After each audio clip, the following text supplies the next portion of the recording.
Assalamualaikum warahmatullahi wabarakatuh. Kita sekarang sedang berada di bulan Ramadan dan para umat muslim di seluruh dunia tentunya menjalankan ibadah-ibadah di bulan Ramadan. Di antaranya adalah ibadah yang paling penting adalah ibadah berpuasa. Sebetulnya kebiasaan berpuasa itu sudah menjadi suatu kebudayaan dari berbagai peradaban umat manusia di berbagai belahan dunia jauh sebelum ada agama-agama, dan kemudian dikuatkan lagi dengan adanya atau turunnya agama Islam, maka ada kewajiban berpuasa selama di bulan Ramadan. Nah, semenjak ratusan tahun ini sudah banyak sekali penelitian-penelitian yang dilakukan untuk menyingkap manfaat daripada puasa. Di antaranya ternyata terbukti dengan berpuasa itu kita bisa menjaga kestabilan gula darah atau bahkan menurunkan kadar gula darah. Karena jika kita melakukan puasa dengan benar, kita seharusnya memang membatasi asupan-asupan glukosa. Dan juga kita membatasi biasanya asupan-asupan daripada makanan yang mengandung lemak ataupun trans fat ya. Sehingga dengan berpuasa kita mendapatkan manfaat kestabilan dari profil lemak darah ya. Bahkan juga bisa menurunkan kadar lemak darah seperti trigliserida, kolesterol total maupun kolesterol LDL. Kemudian manfaat yang lain kita juga bisa dapatkan diantaranya menurunkan berat badan secara bertahap dan juga secara aman. Ini semua bisa dicapai dengan berpuasa. Karena dengan berpuasa kita biasanya akan mendapatkan energi dengan cara membakar kadar glukosa yang ada di dalam liver, yang ada di dalam otot, ataupun cadangan lemak yang ada di dalam liver, yang ada di dalam otot. Sehingga dengan demikian berat badan kita bisa menjadi lebih menurun. Dan juga manfaat-manfaat lain sebetulnya banyak sekali, diantaranya manfaat kepada sistem pencernaan. Karena sistem pencernaan termasuk di dalamnya saluran pencernaan menjadi ada waktu istirahatnya. Dan waktu istirahatnya itu ya tercapai pada masa bulan Ramadan, dan juga kesehatan mental akan lebih baik ketika kita beribadah secara ikhlas, dan hasilnya adalah di dalam tubuh kita itu dihasilkan hormon endorfin atau hormon kebahagiaan. Nah, sebenarnya jadi banyak sekali manfaat yang bisa kita dapatkan dari berpuasa. Tetapi manfaat ini bisa kita dapatkan tentunya dengan cara kita menjalankan puasa dengan benar ya. Bagaimana manajemennya supaya kita bisa mencapai manfaat-manfaat itu. Di antaranya misalnya pada saat sahur ya. Agama juga menganjurkan kita untuk sahur dulu ya sebelum berpuasa. Begitu pula kalau kita lihat dari sisi kesehatan, maka memang sangat lebih baik kalau kita sahur dulu. Apa gunanya sahur? Ya diantaranya kita memberikan asupan kepada tubuh kita agar pada saat berpuasa kita bisa tetap sehat dan bisa tetap beraktivitas, menunaikan berbagai kewajiban, misalnya bekerja dan sebagainya.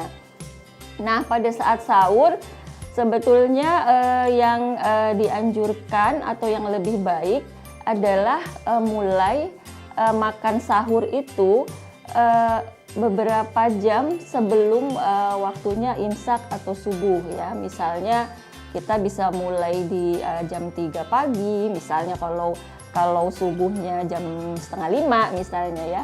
Lalu kita mulai itu dengan pertama kali kita minum air putih ya.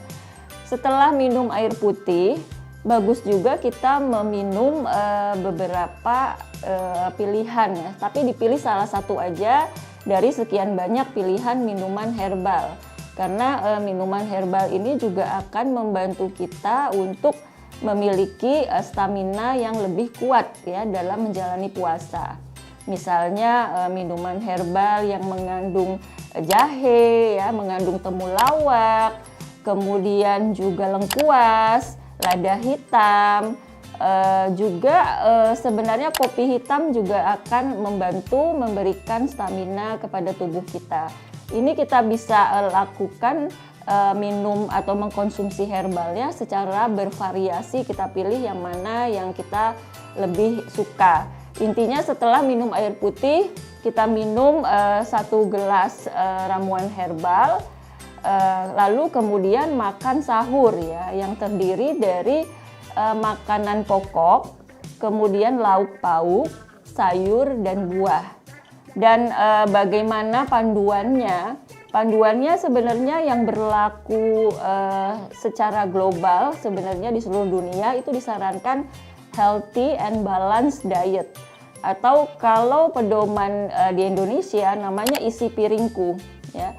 Isi piringku ini artinya dalam 1 piring itu setidaknya mengandung sepertiga piring, ya, itu mengandung makanan pokok, kemudian sepertiga mengandung sayur, ya, seperenamnya lagi itu terdiri dari lauk pauk, dan 1/6 dari piring itu buah. Jadi piring itu gampangnya kita bagi, ya, sepertiganya makanan pokok, sepertiga sayuran, 1/6 buah, dan 1/6 lauk pauk.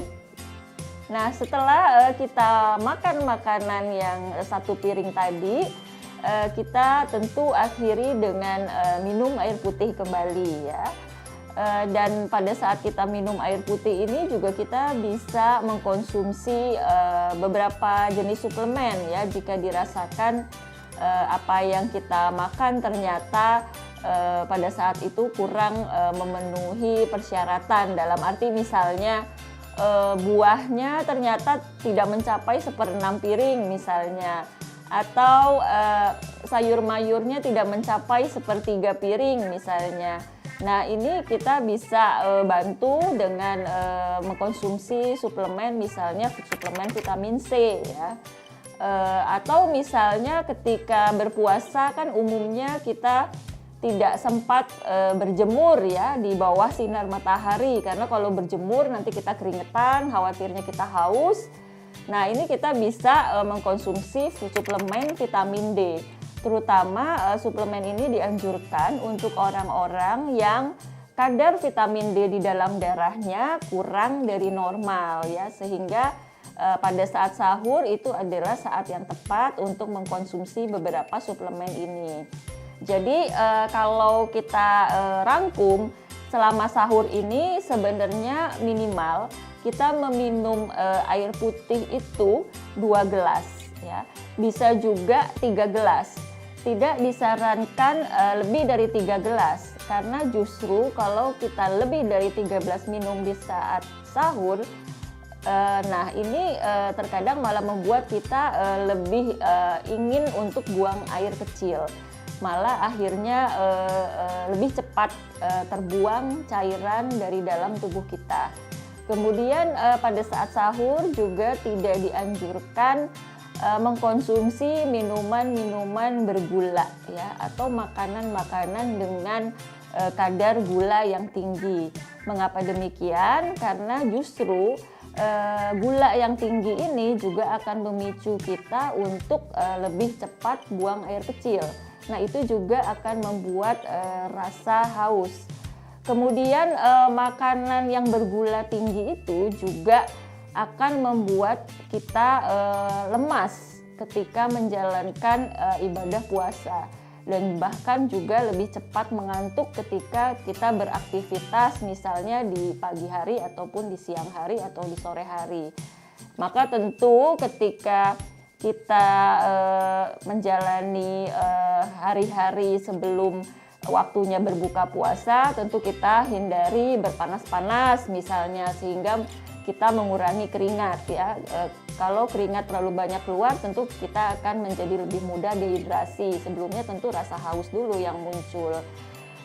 Di samping itu, kita juga sebetulnya bisa melakukan power nap, ya. Power nap itu artinya tidur sejenak di saat siang hari. Ya, misalnya setelah kita sholat zuhur, kita boleh tidur misalnya 20 menit atau 30 menit untuk memulihkan energi. Asal jangan berlebihan ya, tidak dianjurkan lebih dari 1 jam. Kemudian kita juga tetap dianjurkan berolahraga. Ya, kapan waktu yang tepat untuk berolahraga? Tentu tidak disarankan berolahraga di pagi hari, karena kalau berolahraga di pagi hari dikhawatirkan siangnya sudah mengalami dehidrasi, kemudian lemas. Sehingga yang dianjurkan adalah berolahraga misalnya 2 jam sebelum waktunya berbuka. Jadi lebih tepat di sore hari. Atau kalau ternyata kita tidak sempat berolahraga secara ringan di sore hari 2 jam sebelum waktunya berbuka, kita bisa juga berolahraga pada saat berbuka, artinya setelah berbuka, misalnya 2 jam sebelum waktunya tidur. Sekian pembahasan tentang tips puasa dan sahur. Saya Dr. Ingrid Tania, MSc Herbal. Selamat menunaikan ibadah puasa. Wassalamualaikum warahmatullahi wabarakatuh.